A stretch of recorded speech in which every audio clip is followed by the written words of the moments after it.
Alors effectivement, je confirme, c'est vraiment un rendez-vous incontournable, mais pour plusieurs raisons. La première, c'est que ce forum, donc ce sommet qui se tient ici au Maroc, a cette particularité de regrouper tous les acteurs du secteur financier africain.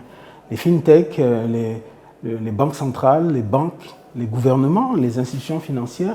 Et forcément, donc, ce sont tous les acteurs importants qui façonnent finalement le secteur financier africain. Et en plus, l'AFIS a cette particularité de ne pas seulement donner une certaine vision, mais d'être plutôt dans du concret.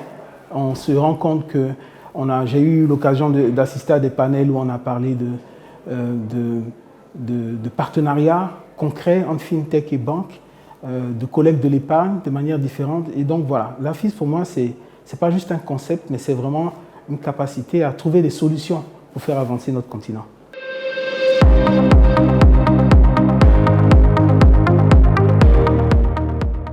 Alors, en tant que banquier, je pense que les 5 dernières années ont été de grandes années de changement. D'abord, au début, vous vous souvenez, on parlait beaucoup de transition digitale. Aujourd'hui, c'est une vraie réalité. On se pose plutôt la question de savoir quelle est la part du digital dans la rentabilité des banques.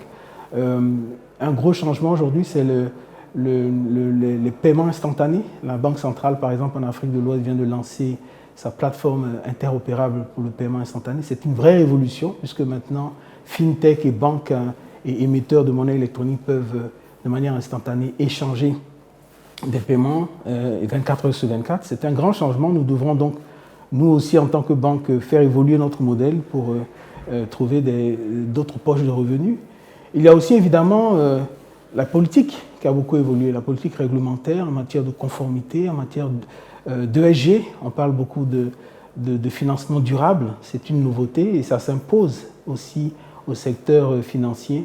Et donc voilà quelques exemples de belles évolutions qui permettent de rendre encore plus robuste notre secteur bancaire.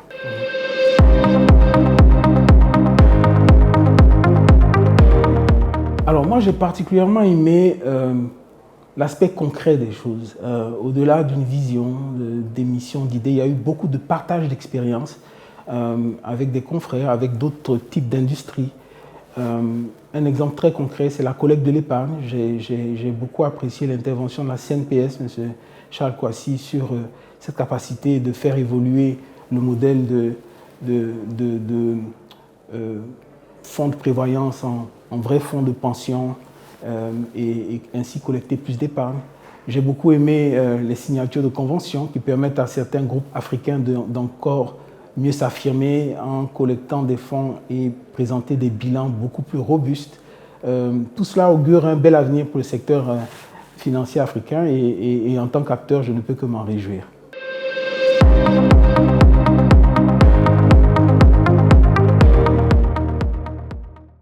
Ah, ça, c'est une question importante parce que moi qui ai 27 ans d'expérience bancaire, les meilleures expériences, c'est lorsque j'ai eu à travailler avec des femmes.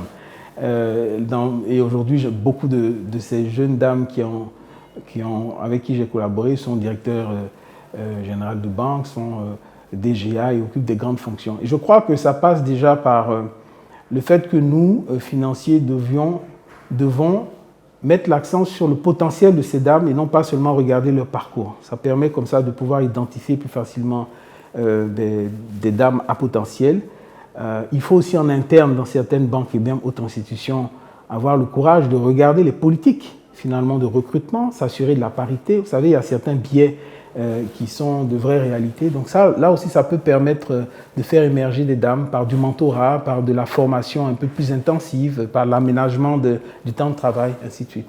Et la dernière chose que je dirais, c'est que pour moi, le leadership féminin n'est pas juste un concept, ce n'est pas juste affirmer sa diversité, c'est plutôt considérer que c'est une vraie option, une vraie opportunité de plus de performance, d'un marché beaucoup plus intègre, mieux géré, mieux intégré. Donc la femme a toute sa place à jouer et je crois qu'il faut considérer cela comme une opportunité et non pas comme une faveur qu'on leur ferait.